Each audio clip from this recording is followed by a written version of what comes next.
Matt, my man, thank you for coming on the podcast. It's crazy because you interviewed me for the podcast, for yours, and I was like, oh my God, this dude's amazing. This dude is incredible. So it's long overdue that you come on mine. And so thank you for being here, my man.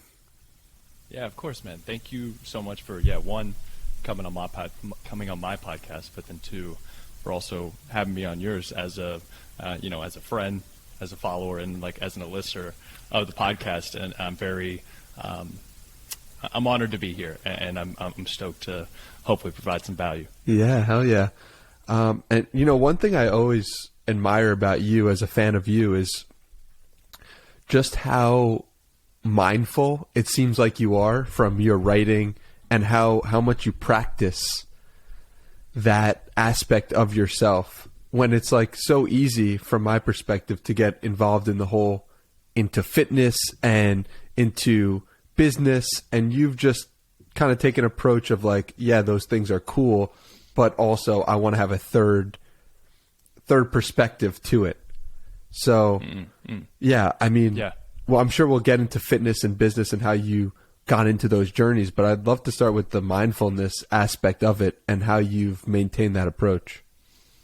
Yeah, I think it was so with fitness, I've always seen fitness as the vehicle for change, right? It's like there's obviously so many references you can make with fitness and like platitudes as far as, consistency and delaying gratification and being disciplined over time, right? And all these different things. But people oftentimes get into the fitness game because they are trying to lose weight. They're trying to get abs. They're trying to make some type of more external goal happen. But usually that external goal is so that, in the simplest terms, so they can be happy, right? And what I started realizing quite some time ago, after I learned a lot of the fitness stuff and I became a sponge learning up all the fitness stuff, then I was just like, okay, then I kind of got into more of the mindfulness side of things, because I realized a lot of it was about being self-aware and controlling your emotions and understanding yourself. I think I just kept what I'm really searching for. It's kind of like what Naval and them talk about. It's kind of just like I'm searching for truth, and like the truth with inner peace and happiness has to come from, it's not going to come from abs. It's not going to come from the money. It's not going to come from all these other things. And so, I'm 28, and just over the past few years, there's just so much that you can potentially get caught up in as far as money, power, status, the rat race, all these different things to try and prove yourself. But I kept, as I started to see some success with my business over the years, and I started to make some more money, and now I'm doing okay, and rent's fine, my family's super healthy, like I'm not worried about where my next meal is coming from, and I'm very happy with the work that I'm doing. I'm just like, but I still have these, like we mentioned right before this, like these inner demons, or you still have this anxiety and stuff. And so I'm just like, I'm just trying to get to the very bottom kernel of all of that, right? And I think that comes from truth and understanding. And I think that the only way that you can do that is through, one, like actually learning about it real quick.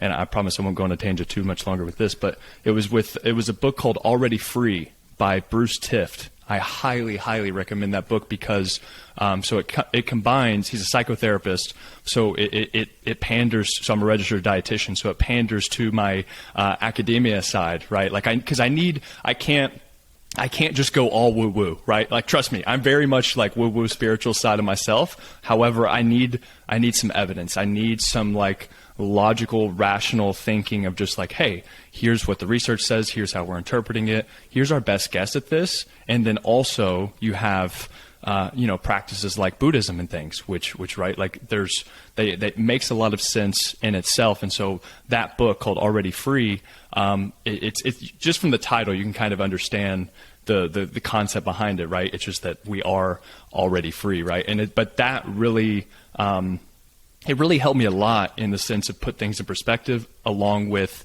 my own mindfulness practice. And I just realized that the harder that I work, the harder, quote unquote, the harder, or the more that I accepted or the more that I surrendered or whatever it was, the more that I learned about this stuff and about myself and became more mindful, the happier I was because I didn't spiral into these rabbit holes of thinking, right? Or I was able to stop myself whenever I started to really get into some negative thinking. And so, long story short, I realized I was just like, I can't just talk about how much protein you should have with breakfast, right? I felt like a fraud. I was just like, I don't care. Like people, and that's not going to help. Like, sure, those little tactical things like that can help people with some of the fitness things, but it's just, it's just like you're not going to be, if you can't be happy with $70,000, you're not going to be happy with $700,000. It's the same thing with abs. It's just like so many people have to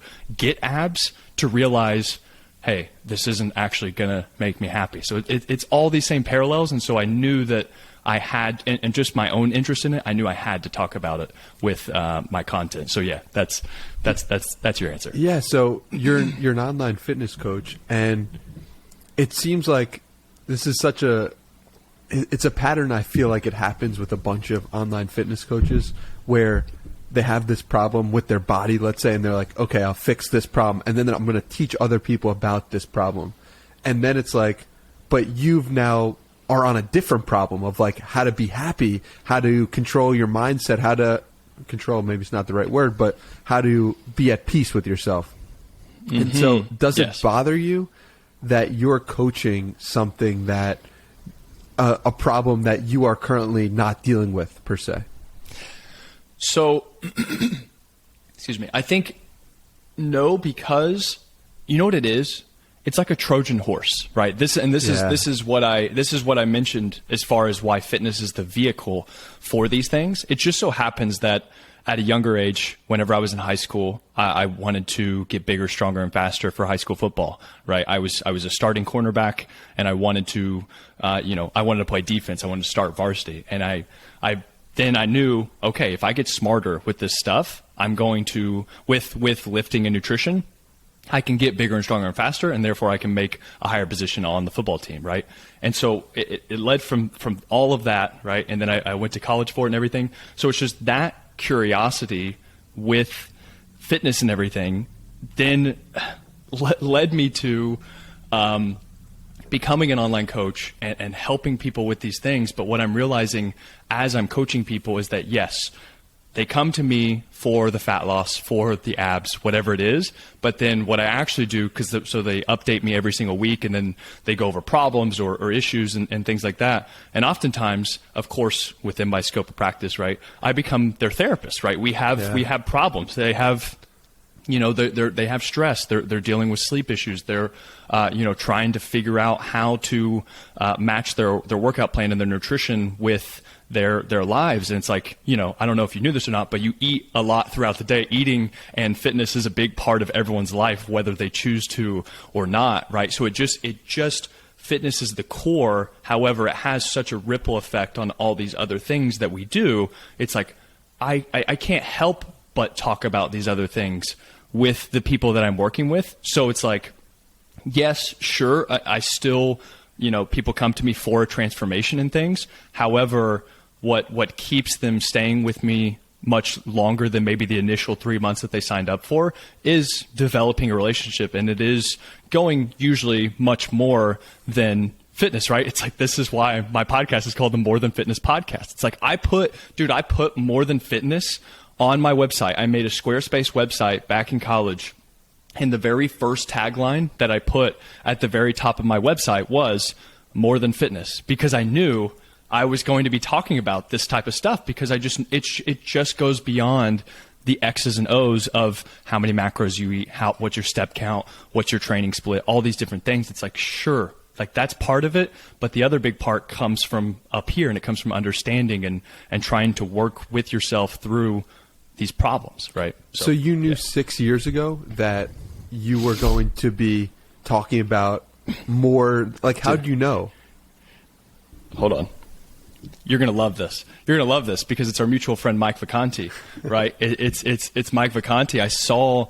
Dude, whenever I saw Mike Vacanti, so for everybody who doesn't know, he's been training Gary Vaynerchuk for a while, and he's somebody that him and Jordan Syatt both were somebody that I reached out to back whenever Snapchat was just starting to get popular and everything. I would reach out to them on Snapchat, send them messages, and they would respond back, right? Before they ever knew me, right? Now I have their phone numbers, everything. We're friends, but back in the day, I knew that I knew that I was going to be able to talk about that stuff because I got permission from the people that I looked up to, right? And I saw Mike Vacanti talking about these other things in his vlogs, right? Because he didn't always talk about just fitness stuff. He would talk about productivity or whatever. And then just here recently, he's definitely talked about other things.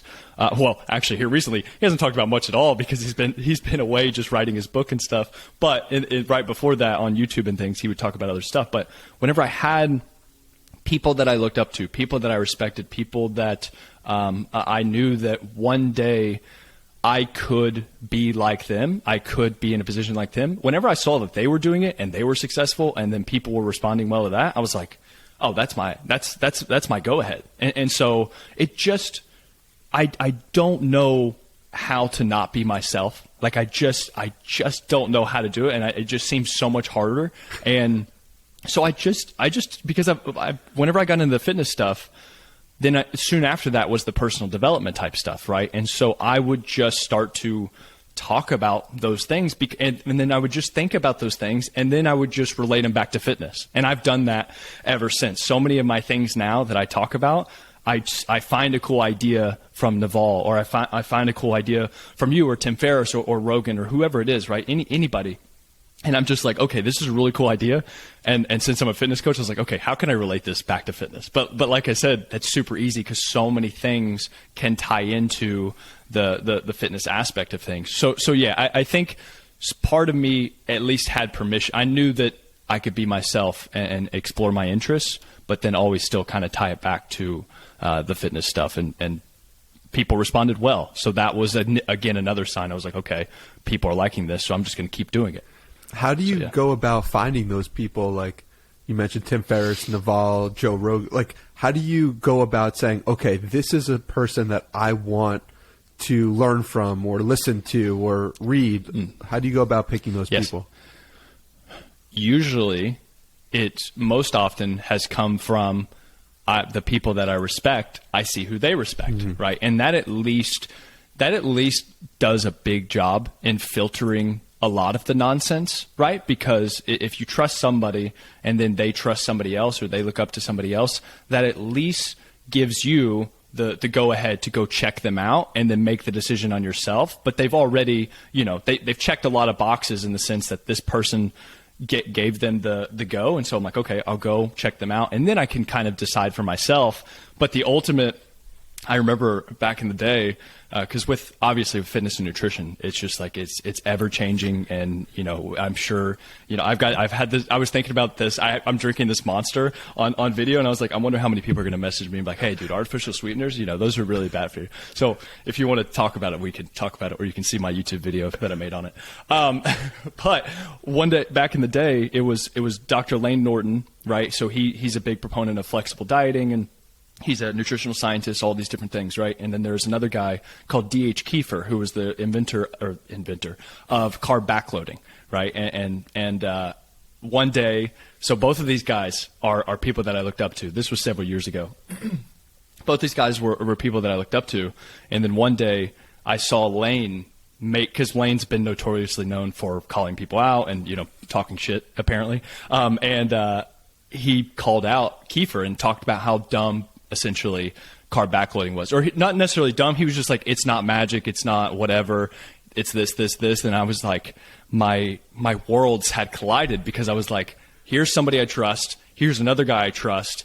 And this guy's talking shit about this guy. And I'm just like, my mind just exploded. I was just like, okay, so who's right? And so, but that's also exciting because I'm just like, okay, who's going to be who's wrong here, right? Or at least who's closer to the truth, right? And so a lot of it comes with just constant unlearning as well, like because you have to constantly filter through these people, and especially with diet and exercise, it's like you can't be super dogmatic with things, or else you're going to get left behind very quickly, or else you're going to start spewing pseudoscience, or, I'm going to be flexing with some detox tea in the background on Instagram. You know what I'm saying? Like, it's just, you can get caught up in that very quickly. But I was just, it's always, it's the curiosity for the truth, right? Mm-hmm. It's just, and I don't have any attachment. I look up to Lane, I looked up to the Kiefer dude, but it's just like, I'm not, it's the Mark Andreessen quote, right? The tech billionaire. He said, strong views loosely held.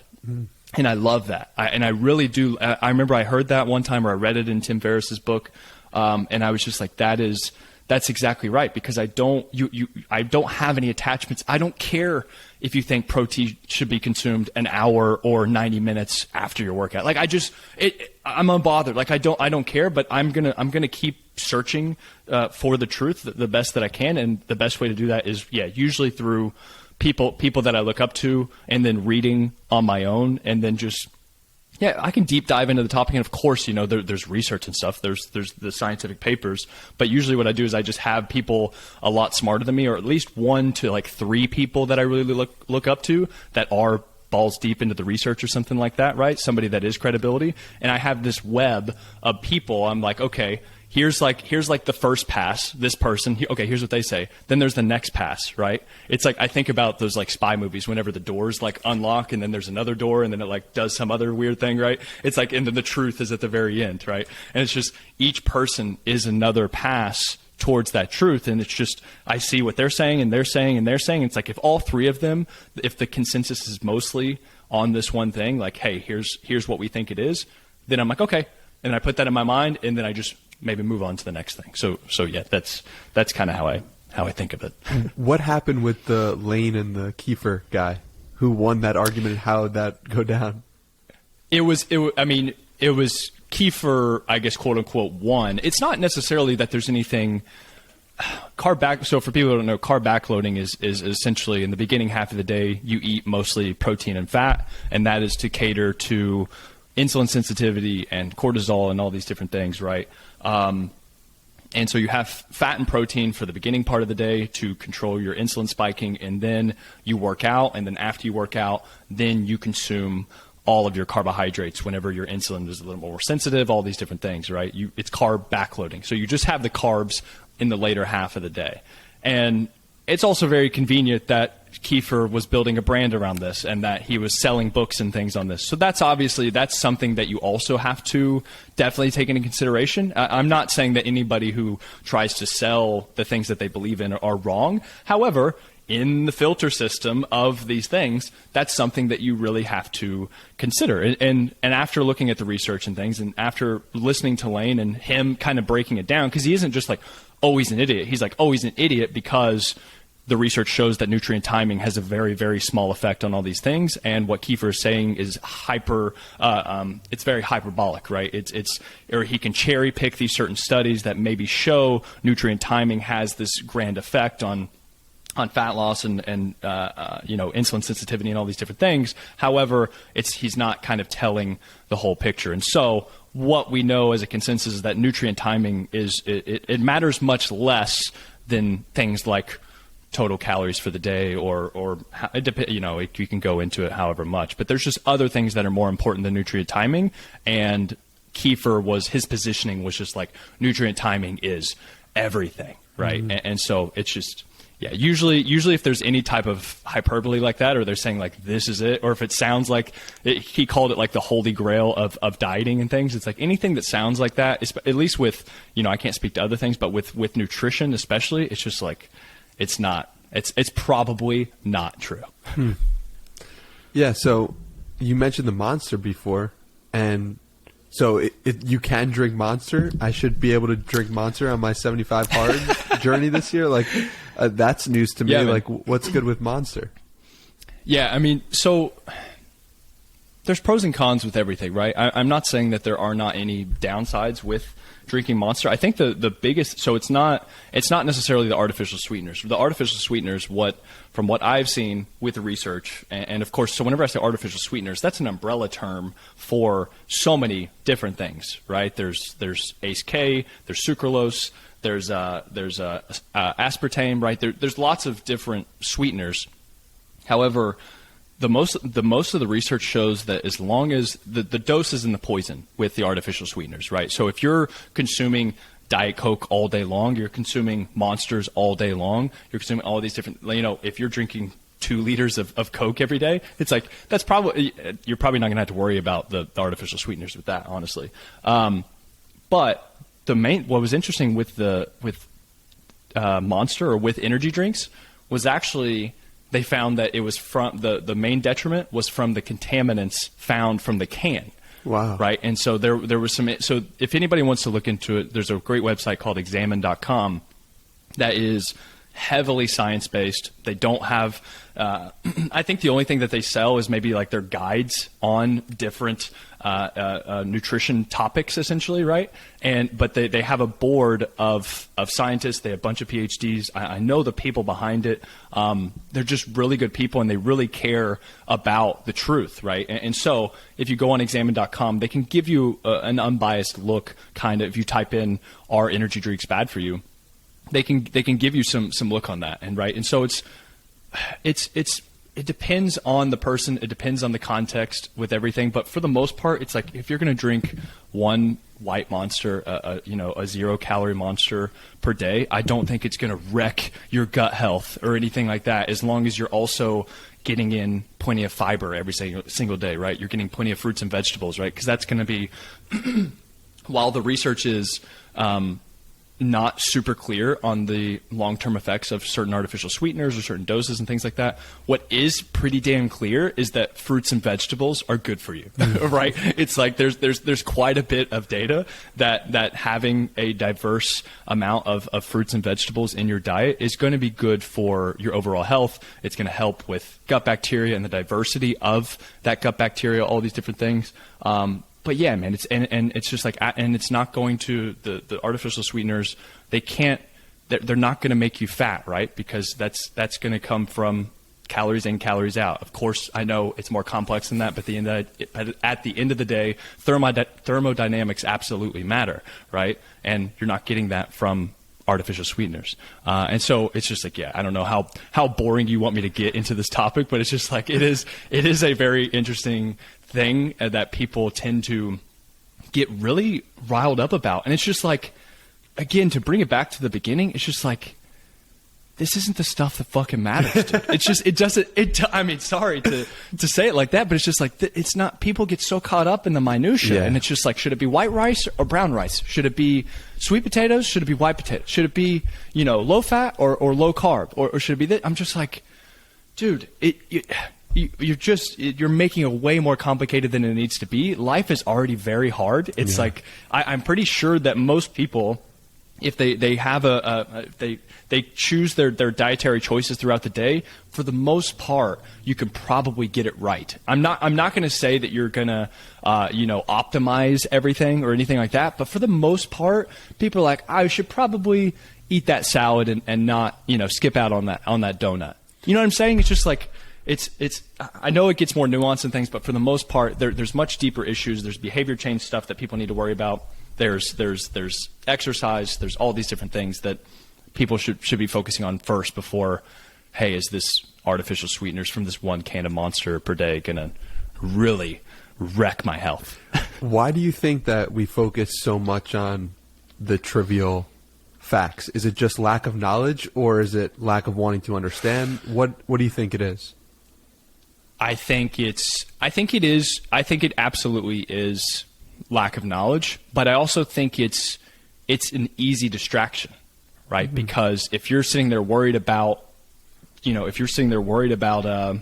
the artificial sweeteners in Monster, you don't have to think as deeply about why you're emotionally binge eating at nighttime, right? Or something like that, or you don't have to think about, let's see.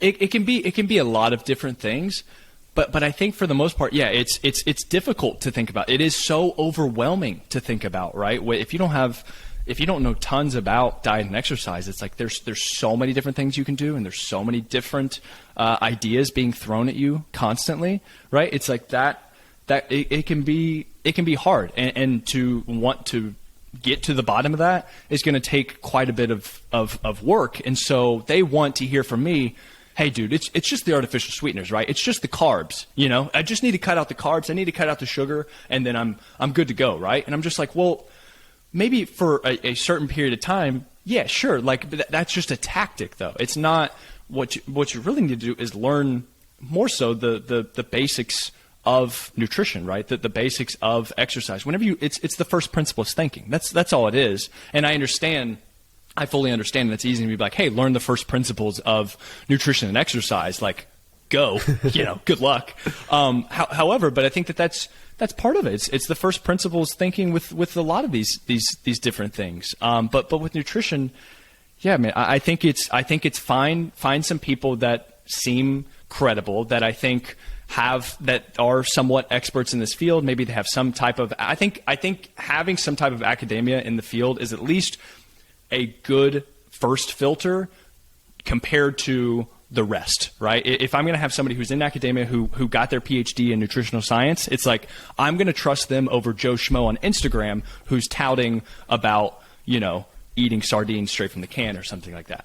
You know what I'm saying? It's just like that's the first filter, but start with 1 to 3 people like that, and then kind of then see what they're doing, and then you can do that, and you can listen to them, and it'll probably end up working, right? Like because there are so many things that do work, but you have to kind of navigate what works for you and your lifestyle, and that can definitely be very tricky. But the more people that you kind of listen to sometimes, and you don't really know how to filter that yourself, you're going to get caught up in the weeds, because there's going to be this person that says this. There's going to be this person that says this. On Twitter, I see it all the time. I'm just like, this person says this and this, intermittent fasting and keto and vegetarian and all. And some dude's like combining all of them at once. And I'm just like, bro, like, sure, if you're a single dude who's 25 years old living by himself, it's like you can do intermittent fasting keto. But if you're a 47-year-old mom who has a husband and 2 children, and you're in charge of making dinner at nighttime, good luck being like, yeah, guys, we're gonna do some keto intermittent fasting, and you guys are just gonna be eating bacon wrapped steak from now on, and and we're gonna drink some MCT oil in the morning, and we're gonna put butter in our coffee, and that's all you guys get. It's just like it's completely unreasonable. And so yeah, it definitely goes deeper than that, and it takes some trial and error. But it's just like this is.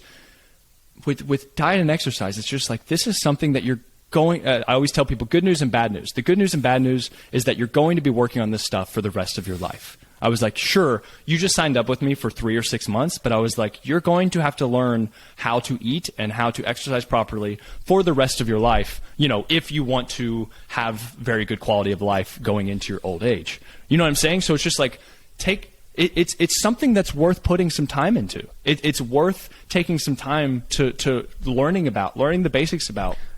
And it's just like and the thing is, and this is the last thing I'll say, the reason why so many people have opinions that they think is right on nutrition especially is because everybody eats every single day. And so think of any other activity that you do every single day that you like, even just doing something, even if it's wrong, you're going to feel like you have more of an expert, quote unquote, opinion on it simply because you do it more frequently. And so with eating, since you have to eat all the time, you eat a certain way, and then all of a sudden something happens, right?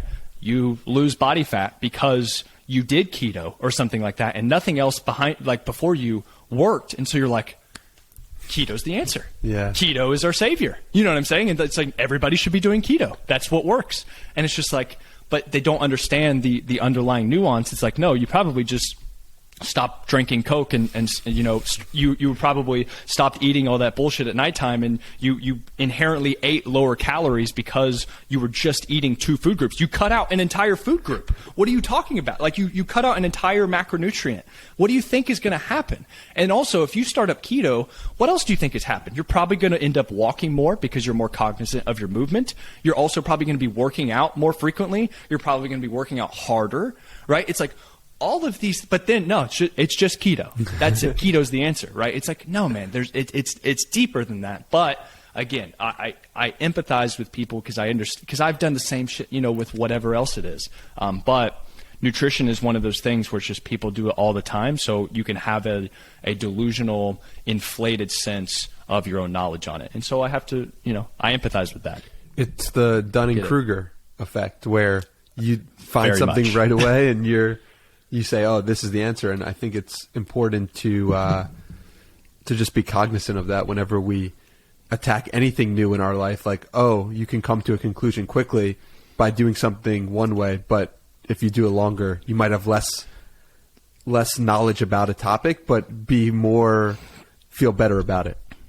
Dude, whenever, and the Dunning-Kruger effect happens over and over and over again as you level up your knowledge, right? Yeah. It's just like, it's that whole thing of, as you gain more knowledge, you realize how dumb you really are. Yeah. It's like, that's how I feel whenever I have friends who are legit like researchers at Yale or something like that. Like I have those group of people that I turn to whenever it comes to anything like scientific or whatever it is. It's just like, I hear them talk about stuff and the nuance with not only studies, but then like statistics within the studies and study design. So not only do you have to understand training, or not only do you have to understand the biochemistry and the physiology and the biology behind all of these different subjects, but you also have to understand study design and statistics and all these different things, right? And I'm just like, that's not me. And I just realize how stupid I really am whenever I listen to the really, really smart people. And so knowing that, I realize how much I don't know. And then I also realize that with other concepts in life that aren't diet and exercise. I just realize just because I watched a documentary on Netflix, I'm not immediately an expert on whatever it is, right? Yeah. You know what I'm saying? It's just like, it takes that mindset though. It takes that self-awareness and that detachment from, it's like as soon as you get some type of ideology with diet and exercise or with anything, right? It's like you're screwed. You're screwed because then you can't. You're. It's going to be so hard for you to change your mind and get closer to that truth. And so that's constantly what I work on. Not only with diet and exercise, which I think it's good that it started with diet and exercise because that helped me then do that for other areas of life, and I think that's helped serve me well. Yeah. So speaking about other areas of life. I was surprised. I wasn't surprised to see your pinned tweet being one of my favorite articles from you. Like it was pretty interesting. Like the few times that I went back and looked at the times that I've replied to your emails, and I don't know if that one really hit with people or it was. It did very much so. Yeah, because there's a great article which you should all check out. I believe it's called "What Jonah Hill Can Teach You About Life." Is that correct? Yeah, it's on GQ. I think it's from GQ. Yeah, but you wrote your perspective on it, and that was what really hit me on it. And, I'm going to read the Jonah Hill quote because I think it's powerful, and then we'll get into your lessons from it. Okay, this is from Jonah Hill. Okay, I'll be totally real. My neighbor here is 92. His name is Jeff, and he's the reason I moved to the beach because I was talking to him one day on the deck. I would have lunch with him once a week on the deck. I said, "What's the deal, man? You're the happiest guy I've ever seen in my life. Why are you so fucking happy?" And he's like, "I don't look around at what anyone else is doing. I just live my life, and I don't look at what other people are doing." And he passed away 2 days ago. And the reason I bring this up is because my hero used to be Mike Nichols, but now my hero is Jeff. Literally, if you said, "Who's your hero?" I'd say Jeff, because this guy lived happy, not giving a fuck about the stupid rat race, and then died at 92 at the beach. Dude, I get chills hearing it, but what I'm going to do real quick is, I don't know if you saw what I put on my story literally last night, I think at 1 a.m. or something. I was reading reading. There's a new book by Oliver Berkman called 4,000 Hours: Time Management for Mortals, and it's beautiful. It's so good. But I'm going to read this story real quick. I promise I'll go fast. No, but so go he said, slow. No rush. He said, Mexico, for example, has often outranked the United States in global indices of happiness. Hence the old parable about a vacationing New York businessman who gets talking to a Mexican fisherman who tells him that he works only a few hours per day and spends most of his time drinking wine in the sun and playing music with his friends. Appalled at the fisherman's approach to time management, the businessman offers him an unsolicited piece of advice. If the fisherman worked harder, he explains, he can invest the profits in a bigger fleet of boats, pay others to do the fishing, make millions, then retire early. And what would I do then? The fisherman asks. He said, well then, the businessman replies, you could spend your days drinking wine in the sun and playing music with your friends. It's just like... It's like you can get there now. That's the truth. And I think whenever I hear people like Jonah Hill, somebody who has the success, the money, the power, the fame, all those different things, right, say that, nah, dude, it's Jeff who is my inspiration because he's chilling here, he's doing whatever he wants to do, and he's just loving his life. And it's the same thing with the fisherman. I think that stuff hits me so hard, and maybe it hits you so hard, and I think why it hits other people so hard is because a lot of our time is spent yearning for these things that we think that we want, but it's just the six-pack wrapped up in some other idea. You know what I'm saying? Like that's all it is. But because I haven't made $1 million yet a year, I'm just like, that's what I need. That's what I need. But then it's just so it's. I think that they hit so hard is because it's just like there's more to life than that. And I think that this is where the mindfulness stuff comes in. This is where the acceptance and learning more from Naval and people like that. It's just like that. I think that is very true. But also, excuse me, I very much admire people who are on their own wavelength. Right. Yeah. That's just why I love talking with you as well. And it's just I love people who do whatever the fuck they want to do and don't care what anyone else has to say. Like, it's just, I love people that are just unapologetically themselves, right? It's the Naval quote whenever he says, he's like, I don't want to be, what did he say? He's like, I don't want to be the first in the crowd. He's like, I want to avoid the crowd altogether, right? And it's like, that's exactly it. It's like, I don't even want to go, I want to, like, your narrative of whatever success is, I don't want to be following that. And I think that just takes the highest version of yourself, right? You can't get to the highest version of yourself through a lens of delusion or of what somebody else wants or through a lens of what you think you should want, right? And I think that is what I'm constantly trying to detect my own bullshit is that like, I think I should want this and I think that this is going to make me happy, but I know it's actually not. And so whenever I read that with Jonah Hill, it's like I remember reading that day, and I try to have at least one day per week where the only thing that I have to do that day is write something really well. And usually that comes on Thursday, right? Because I have the Friday emails that I send out, and it's like Thursday, my whole entire schedule is clear. All I have to do that day is write a good email because I love writing, and like I just want to take one good idea and then just kind of give my own spin on it. And so whenever I read I read that article because every morning I wake up, and that's kind of how I get the momentum going is I read something that I find interesting, and that kind of gets the greases off the gears and stuff, right? And it gets things going. And I saw that pop up, and I was like, oh, I like Jonah Hill.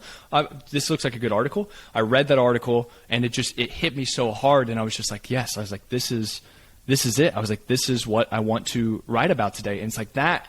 There was nothing else I wanted to be doing that day except for that. Do you see what I'm saying? It's like that, and it's just like for work, that's the only thing I wanted to do that day, and that was a successful day. It's like so many times in the beginning of my day, I want to write down at the top of my to-do list or whatever it is, the top of my paper, just like what would make today a good day, right? And I think that's such a it's so simple when you hear it. I think I got that from James Clear or something. I don't even want to take credit for that, but I think it was James Clear, and I was just like, that's so simple and so true, though. It's just like, what would make today a good day? And then you list that out, right? And one of the main things on that day was, it was the only thing on my list was write that email. And I wrote that email, and I spent some time on it.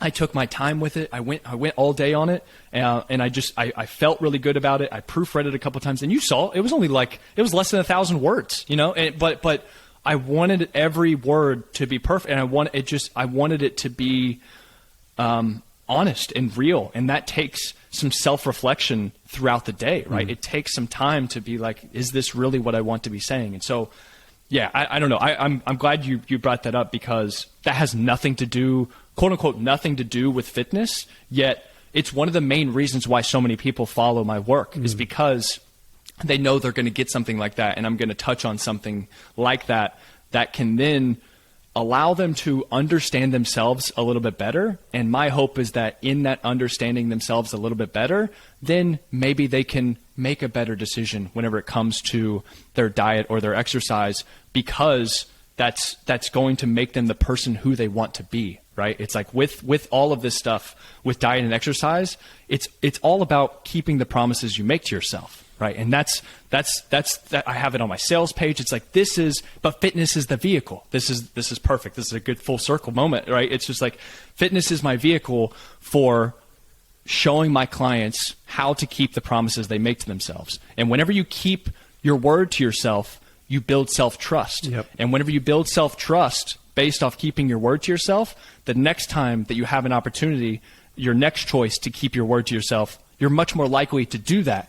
And then that compounds and it stacks, and you become this higher version of yourself, right? You literally, it's a metamorphosis, decision by decision, into the person that you want to become. But it starts with that one singular promise to yourself. Whatever, if you're going to choose the side salad instead of, getting the croissant or something. You know what I'm saying? It's just like, and I know that seems small, but it starts with that one singular decision. And then you realize, oh, I can only have 2 Oreos after dinner, right? It's like the people who have to keep the treats out of their house entirely. It's like, no, you don't. What you need to do is have dinner and then just have 2 Oreos, put the Oreos away, and then you realize, oh, I do have self-discipline. I can do this. And then next time you go to reach the 2 Oreos, it's not as much as a mental struggle to get those to just get those 2 Oreos and then put that away. And then 6 weeks of doing that, or 6 months of doing that, you can get the 2 Oreos and you just put it away, and it's totally fine. Or you can be like, nah, I'm good. I don't want the Oreos today, because it doesn't have that control around you, right? And there's no internal conflict with that, because you know exactly who you are and what you want and what is important to you. And you can decide, because it's not right or wrong to have the Oreo. That's not the point. The point is having values, having priorities, and then matching your actions to those priorities and values in that moment. Right? It's like that's it. And you just do that over and over and over again. And that's how you build real self-confidence and self-trust and belief in yourself. And then maybe along the way, you can also get a 6-pack, right? It's like, that's it. That's it. Yeah. So what would you say to somebody who's having trouble keeping the promises to themselves? Start small. Start with, hey, today I'm going to have a side salad at lunch. And then after lunch, I'm going to go for a walk. So you have 2 things that align with what's important to you, and then you do them. Mm-hmm. But then you do that for the entire week. But then let's say you don't do it, and you feel worse about yourself because you said you were going to do something and you didn't. What do you do then? It's time to step the fuck up, dude. Hey, man. It's like, you know what I'm saying? It's just like, if you say that this is important to you, if you have these certain things, well, then figure out, okay, even better, right? Because sure, for some people, absolutely, try harder is the answer, right? It's just like, try harder. That's it. But for other people, and this is why I just made my 7-day email course, why I called it Frictionless Fat Loss, right? It's because you have to remove the friction of what you're doing now and what you want to be doing, right? And so the biggest thing that I always talk about with people is with fitness and diet, it's just like, you have to figure out how to work with yourself, not against yourself, right? And so going back to the mom trying to do keto and intermittent fasting, there's a lot of friction between what she's trying to do, right? And like what she's doing now and then what she's trying to do, which is keto and intermittent fasting. However, she has 2 children and a spouse who's about to divorce her because she's crazy. And no, I'm kidding. And so it's working with, so maybe the side salad isn't what they wanted to do. Maybe they couldn't do that. So, but what if they could have protein at every single meal, right? It's like, maybe they could do that instead. So then they adjust, they make that promise to themselves, then they try that. And instead of the walk, maybe they wanted to wake up in the morning and go for a jog or something, or maybe just meal prep, or maybe make a smoothie for later that night, or whatever it is. It's test and learn, test and learn, test and learn. It's just, sure.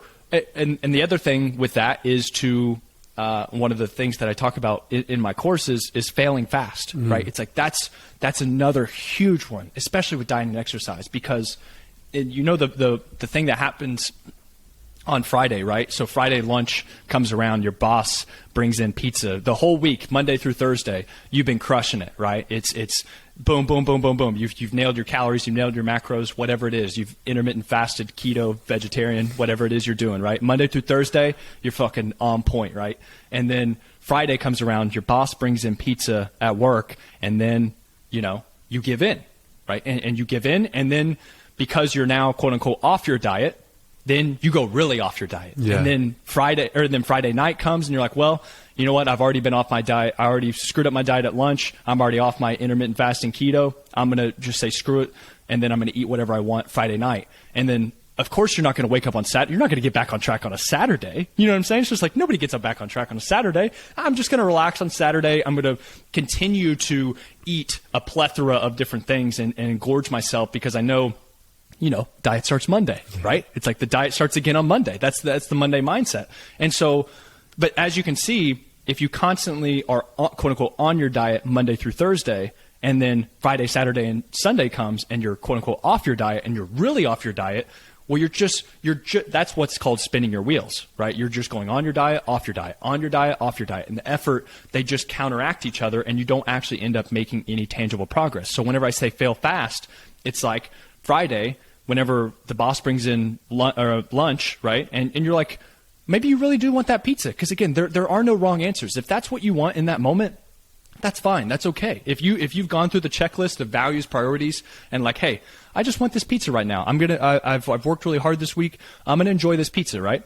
You take the pizza, but then at your very next meal at dinner time, it's like, all right, I had that pizza, I got my fix, my cravings gone. Friday night, I'm gonna make sure I keep things tight. It's not gonna be anything crazy. I'm not saying you have to get a grilled chicken salad with no dressing or anything like that, but it's like, a big steak, some greens, some potatoes, whatever it is. It's like, that's great. And then you get back on track. The clients who I have the most success with are actually the ones who are the best at getting back on track. That's all my job as a coach is just getting my clients back on track. It's literally because things happen, life happens. However, but it's making sure that you make more decisions that are for your goals than against your goals. What are the ways that the clients who get back on track do so most effectively? What is their mindset? What do they think about? How do they go about doing it?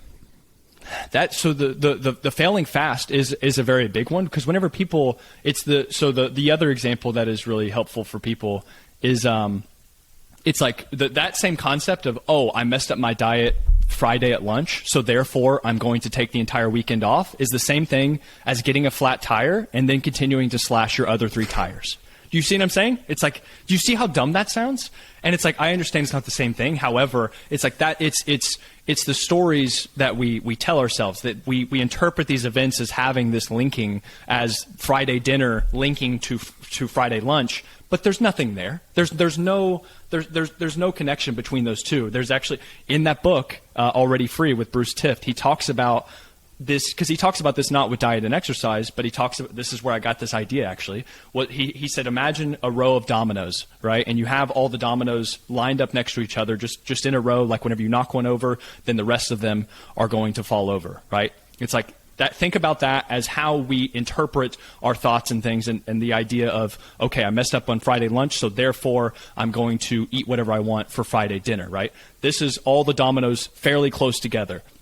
that's how we think our thoughts are, right? But actually, the dominoes are spaced just far enough so that whenever the first domino gets knocked over, it just falls over on the table and doesn't actually hit the other domino. So we think that the dominoes are all one coherent sequence, right? That we think of that as one event, but it's not actually one event. It's actually 50 singular events, one after the other after the other. And so you have 3 meals in a day, right? So meal number 2 has nothing to do with meal 1 or 3. Although because of how we eat and how we think and how we interpret things and how we justify things in our own head, that ends up happening. So fail fast is definitely one. The other one is, it's the same concept, but it's never missing twice.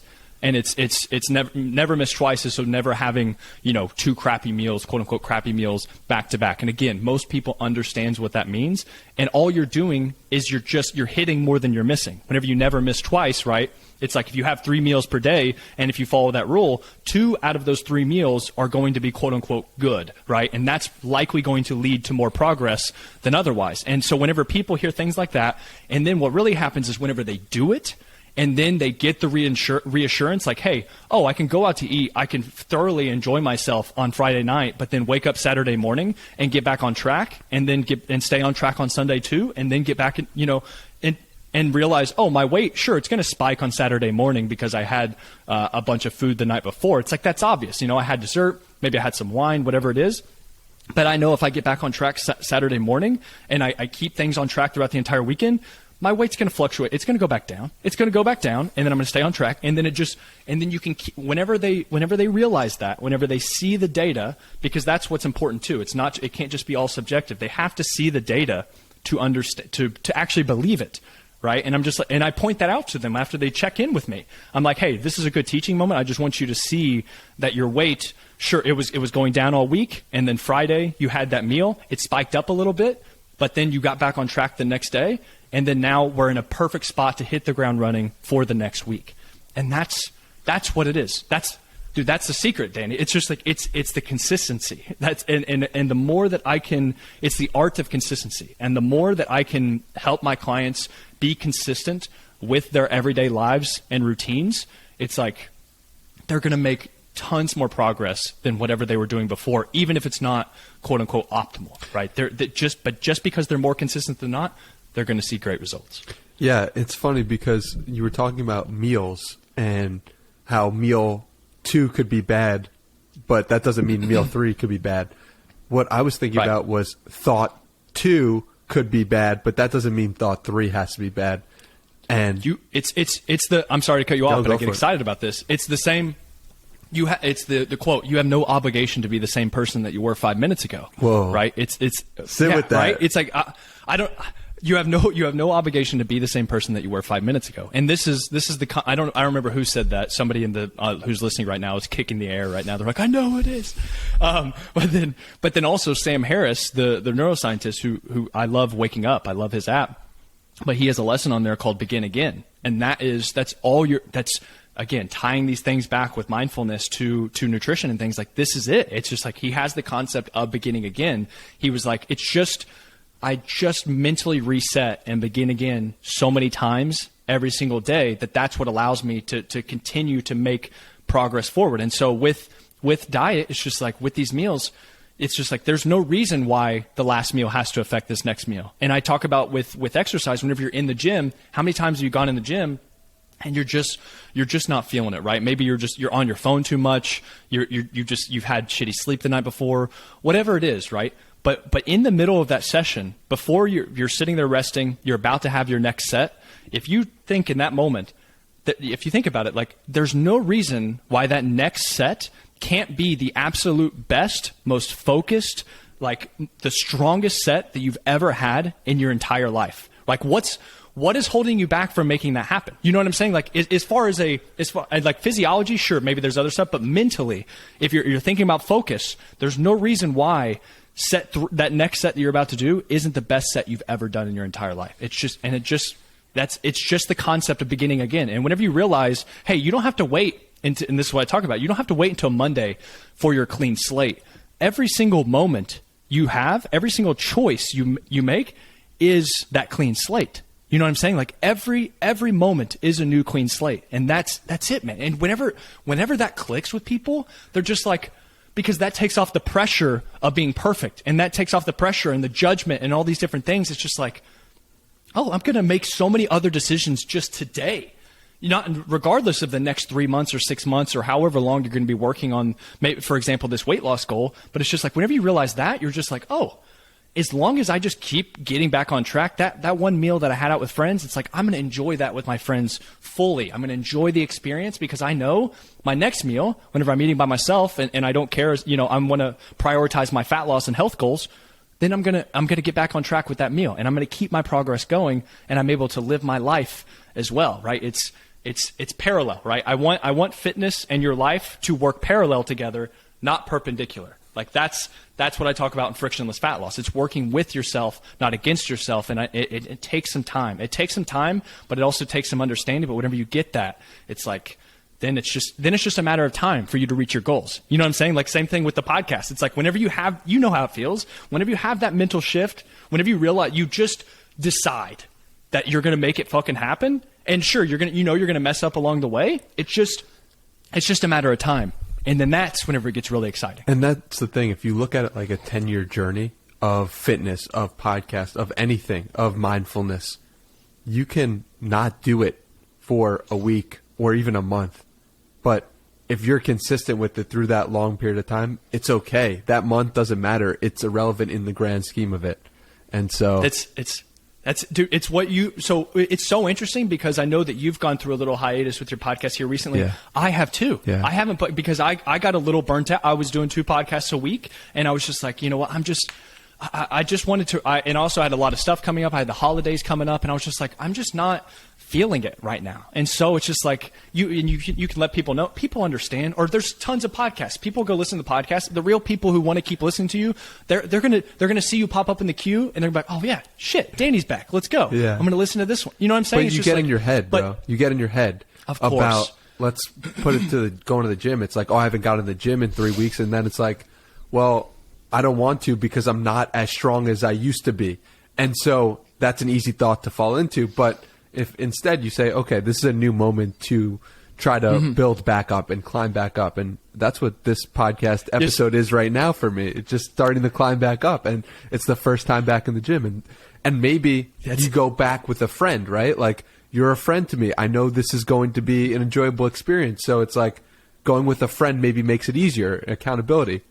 So it removes the friction. Yeah, that's it. It's all about building momentum. It's like that's, and you're right though. But this podcast is going to be the hardest one, like the quote unquote hardest one. Now you've started to push the ball down the hill though, right? And now you're getting it back. Now you're like, oh fuck, okay. I remember how to do this. I remember how to put these plates up. You know what I'm saying? Yeah. Okay, my body's starting to remember now.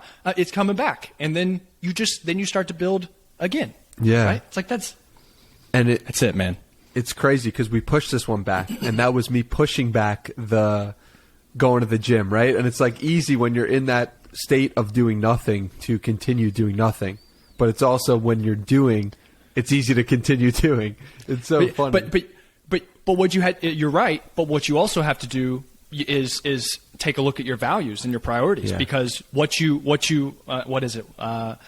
want most compared to what you want now. It's like, sure, you didn't want to get back in the gym, but you know being a healthy version of yourself is going to be the highest version of yourself. Yeah. You know that getting back on the horse of the podcast, the pain that you would feel from continuing to not do the podcast over a long term is going to be much worse than hopping on this podcast with me, getting the dust off or whatever it is, right?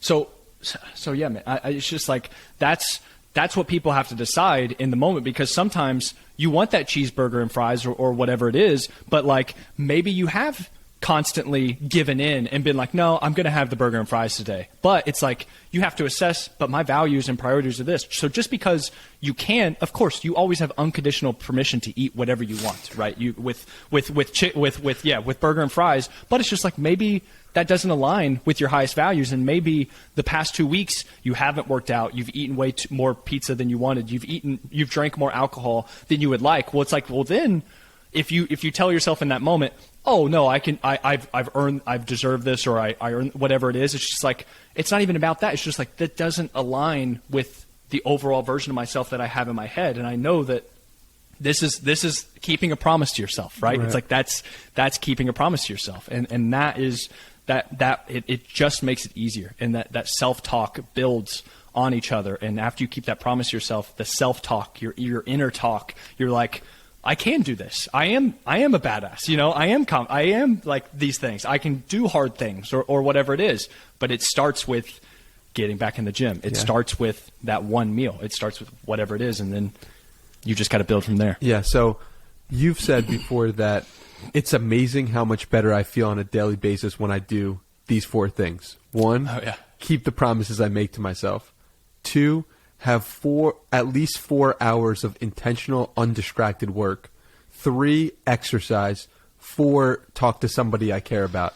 So we've spoke about keeping the promises you make to yourself, and 3, exercise. So what about have at least 4 hours of intentional, undistracted work? What's that all about? Yeah,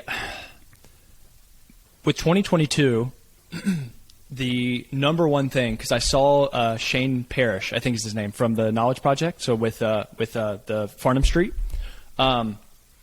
he put up a tweet as far as how he approached his 2022 goals. And he was just like, what do I want to do more of in 2022? And what do I want to do less of in 2022? And the main thing that I could think of was like taking back control of my attention, because I feel like that's the number one thing. I just want to take back control of my attention, because with my job being online, and I know you understand this, it's just like I can scroll through Twitter, or I can look through Instagram, and I can bullshit myself that I'm doing work. You know what I'm saying? I can quote unquote doing work, or I'm researching, or whatever it is, right? But I know I'm actually just mindlessly scrolling.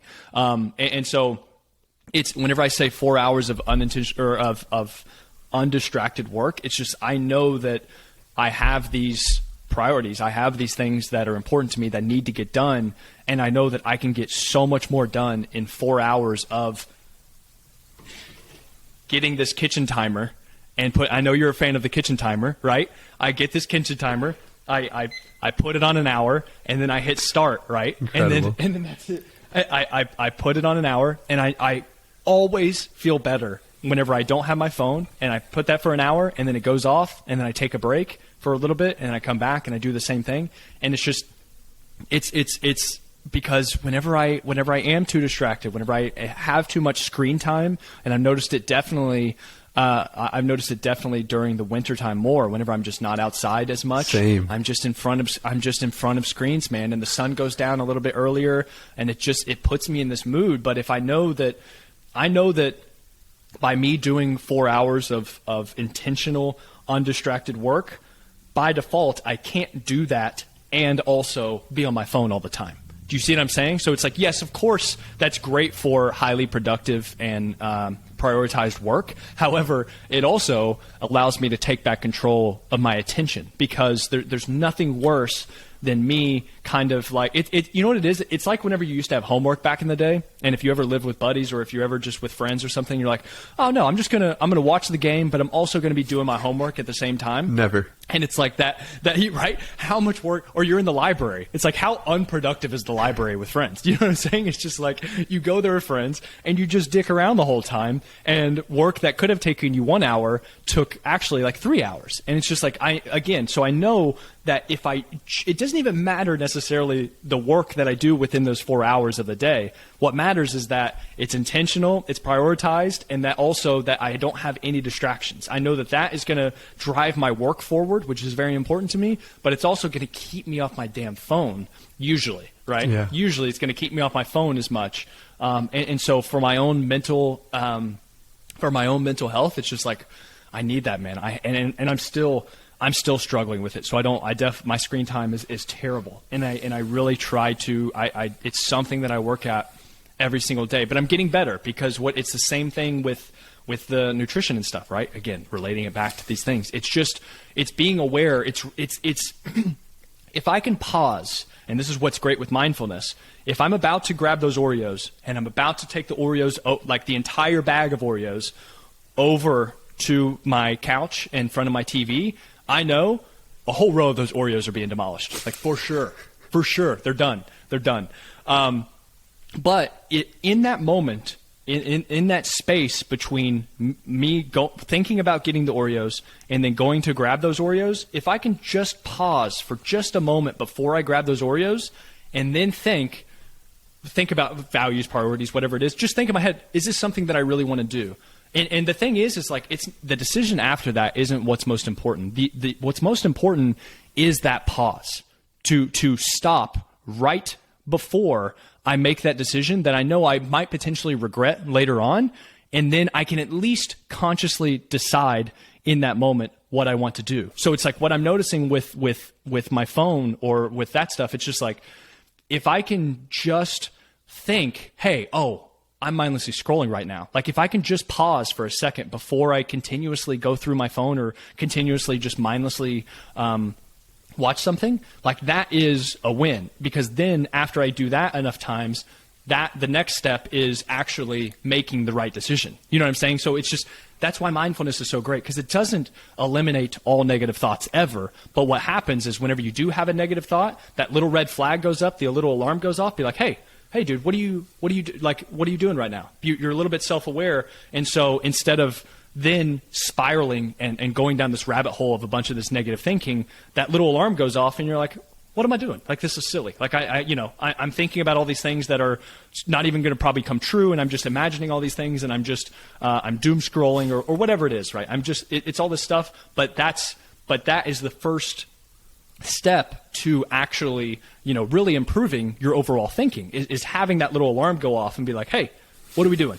You know what I'm saying? Like, is this what we really want to be doing? And that's it. That little piece right there is huge. So that's what I'm working on. Yeah, because so often we're doing things we don't want to be doing, but we're unaware of it. And when you can just when you take a few minutes to focus on the breath or focus on nothing, you can then bring that to the rest of your life, so that when you're scrolling, you could just say to yourself, "Oh wow, I'm scrolling right now," and not judge it too harshly. That's really it. Like, because you're not gonna always catch it or anything like that. But whenever you do start to catch it, whenever you do realize, I'm emotionally eating, right? Like I realized I just had a fight with my girlfriend or my boyfriend or whatever it is, and that's probably what's making me emotionally eat right now. And then you become cognizant of it, and then maybe you continue to do it, or maybe you decide, okay, that's enough Oreos for right now. I'm gonna put these up, and it's just like that is the catalyst to change. You know what I'm saying? Like that's how change happens. It doesn't usually happen in the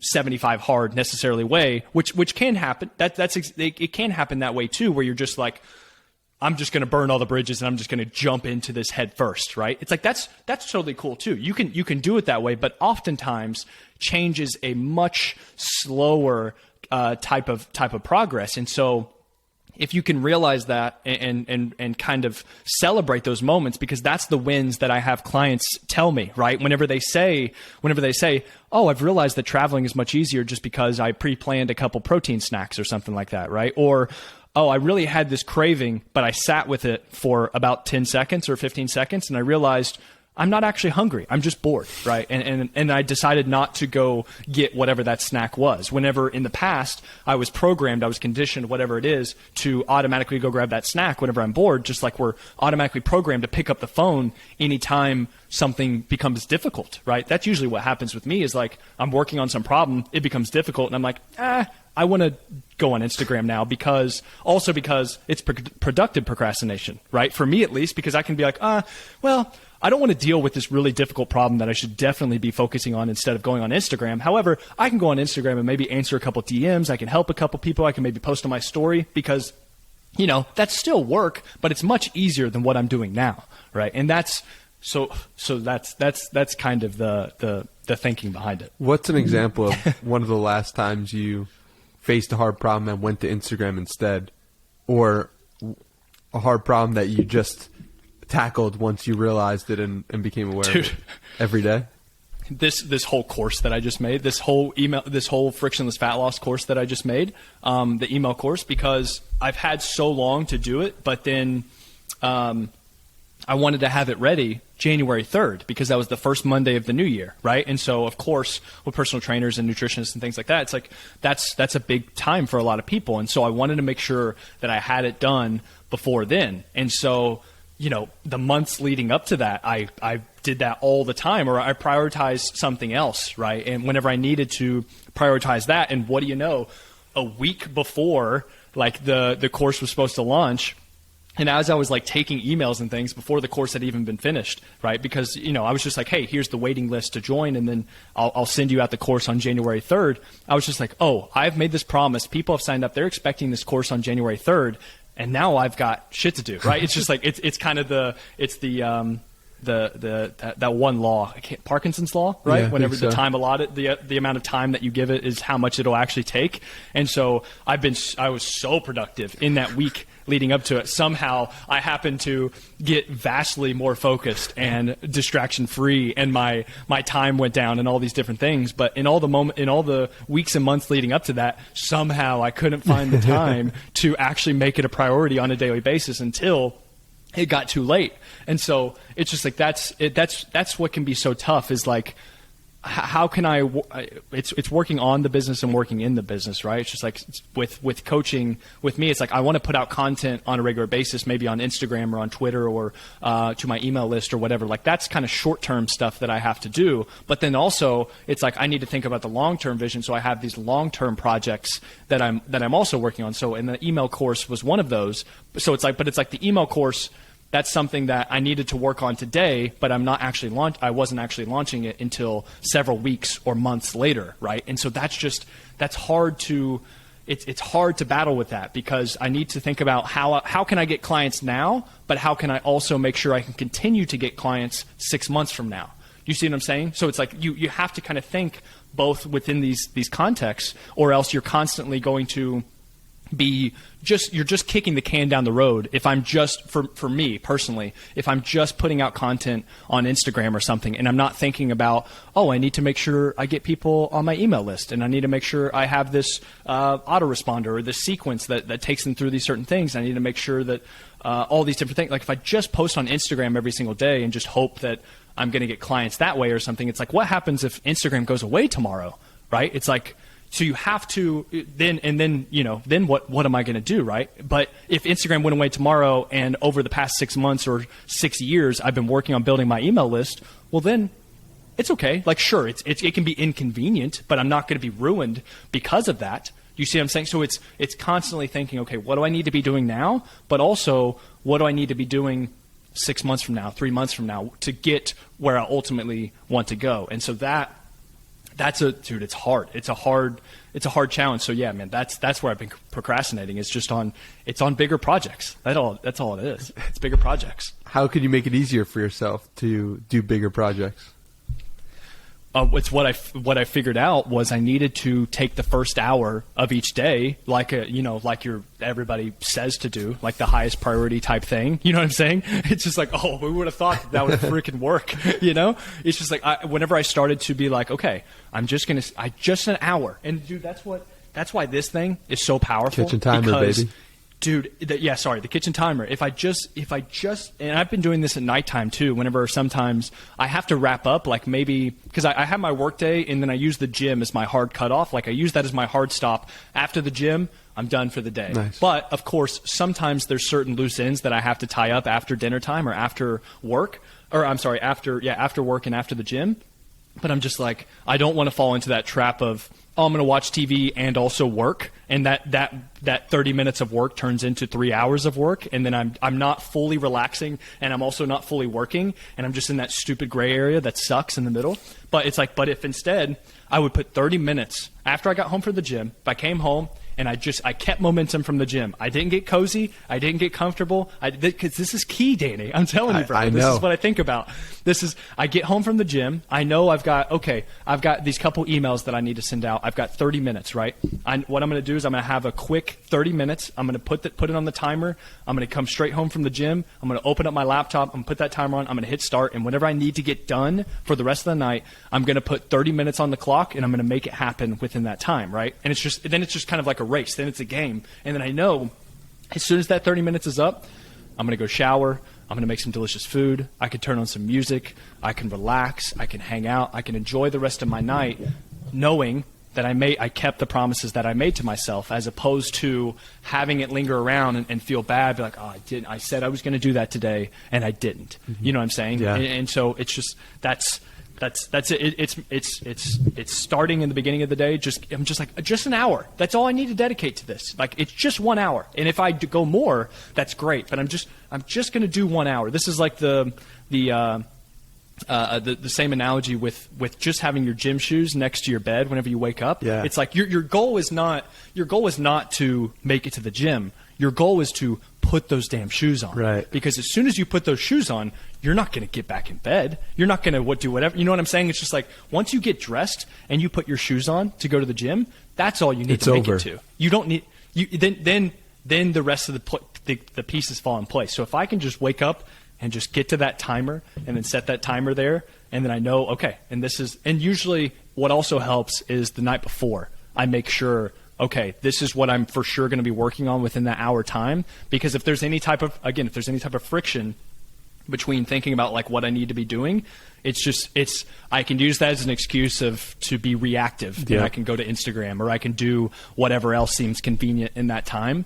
And so the next day starts the night before. Usually, that's what I try to do, at least, and have that listed out so that whenever I tackle the day, I can start off immediately and be proactive instead of reactive. Yeah, that's a very helpful strategy that on my best days I employ as well. And so I'd be remiss if we didn't speak about the last thing that was on your list of 4, which is talking to somebody you care about. Is that something you have on a checklist? Is that something you do religiously? Like, how do you go about making sure that you hit that?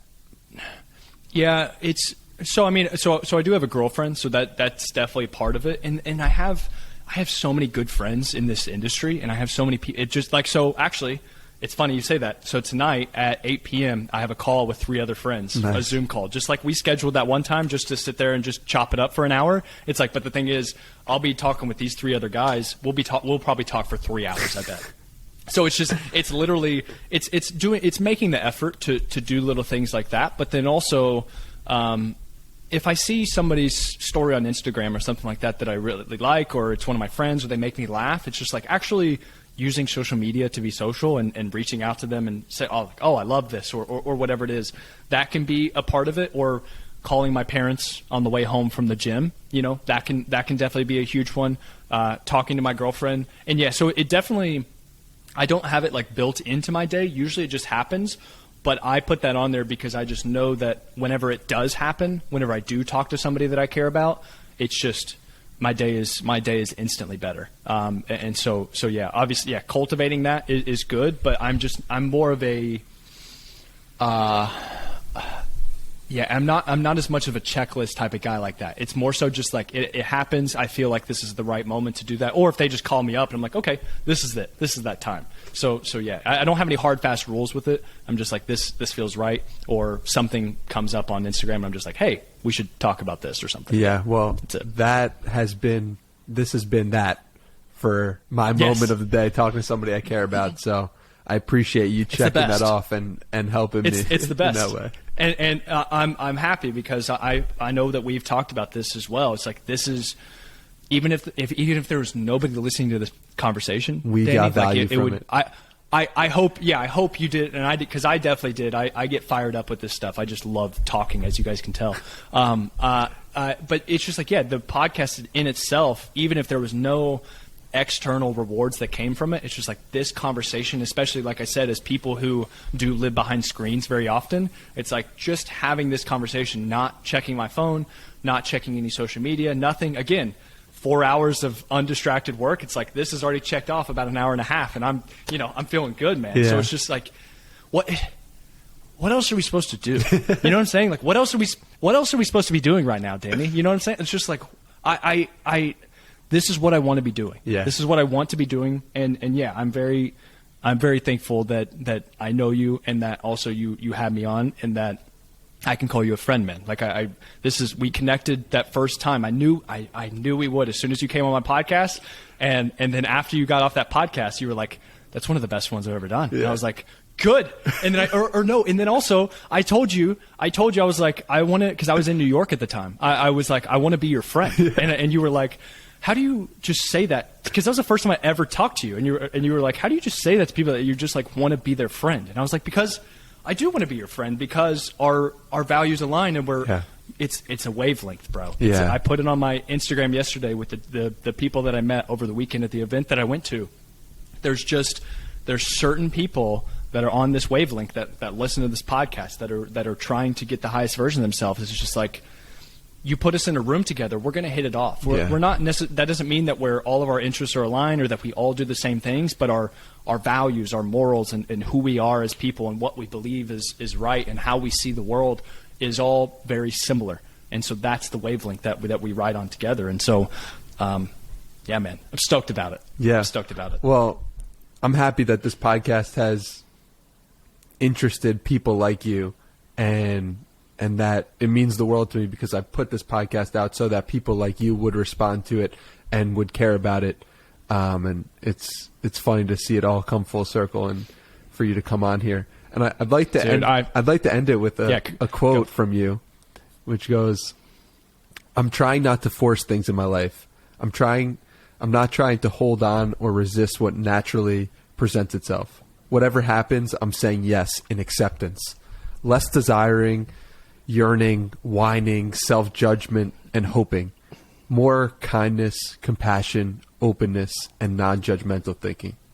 Just thought it was a beautiful quote, and I'm better off for reading it, and I hope people are better off for hearing it as well.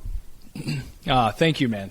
That's the quote ties in very nicely, I feel like, with a lot of the things that I've talked about, because that's I feel like the root to a lot of this is kind of that flow. And I know you're big on the surrender experiment and just kind of like acceptance. And, this is where I talked about that book, Already Free, and Buddhism and things like that. It's just like, I truly believe that's right. Like, I truly believe like that is the truth. How we find, it's the truth. It really is the truth. And it's how we find more inner peace. And I feel like that's how we allow ourselves to actually see reality. And I think it's the book Awareness by Anthony DeMello. And he was like, what is it? Like, life is a banquet, but everybody's asleep, or something like that. It's like life. It's like there's a banquet all around us. There's a symphony going on. Oh, you know what it was? It's interesting because I just put this on my story last night too. So I'm going to read this real quick. Let's go. Hold on. So this is actually from his book, The Way to Love.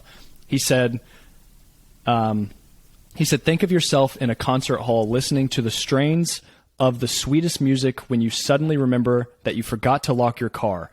You are anxious about the car. You cannot walk out of the hall, and you cannot enjoy the music. He said, there you have a perfect image of life as it is lived by most human beings, right? So you're in this concert hall. There's this beautiful music going on all around you, but then you remember, I locked my keys are in my car. I forgot to lock my car. And also I can't get out of this concert hall. So now I'm worried about my car, but I'm also not fully enjoying this beautiful symphony that's going on in front of me. Do you see what I'm saying? And it's just like, there's a filter. There's a thin filter going in front of everybody's eyes and minds, that whenever they don't have awareness around these things and they're constantly living in the future, they're constantly yearning. It's the desire. It's all these different. And whenever I say them, I mean me, right? Like, so it's like the things that we need help with the most is what we tend to teach, right? It's like all these the reason why that resonated with you so much and resonated with other people and my content and stuff, it's like, because this is the shit that I'm trying to deal with. Right. You know what I'm saying? Like, that's why I write about it, is because it's for me selfishly. So yeah, man, I'm glad you brought that quote up, because it's something that I am still very much learning on a regular basis and trying to practice. And it's difficult. However, it becomes easier over time, especially whenever, have people like you have these conversations, have this stuff in my ear all the time. It's that beginning again, right? It allows the reset to be a little bit easier, and then that filter can come down and I can fully see and enjoy the symphony, Hell yeah. That's it. Anything else you want to add to cap this baby off? I just want to say I'm super stoked for the Danny Miranda podcast episode 1000. And whenever all I ask is that whenever you're just extra famous and Joe Rogan material, just like, I want to come on the podcast so that we can reminisce about this moment. Oh, we will.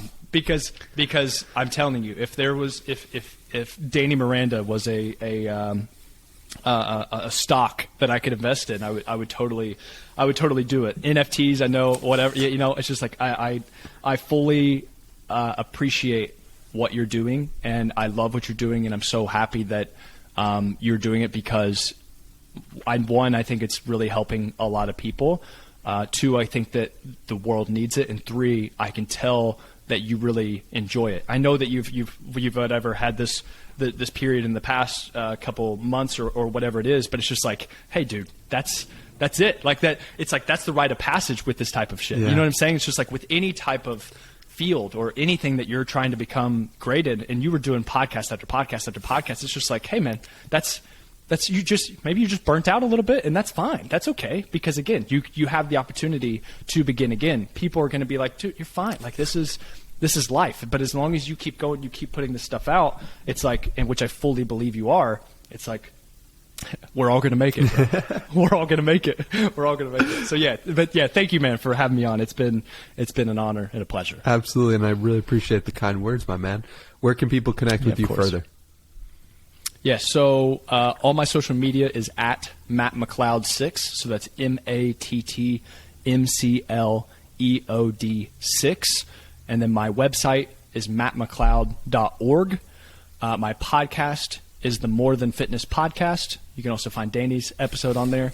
I don't remember which one it was, but we had a solid episode. We'll put it below.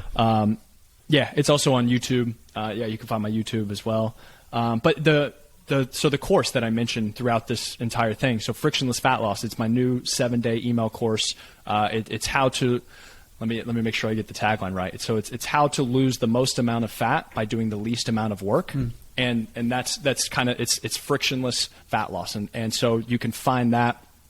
I can send you the link if you want to put it in the bottom as well, but it's bit.ly / or I always get those slashes mixed up, but it's bit.ly / frictionless fat loss, all one word.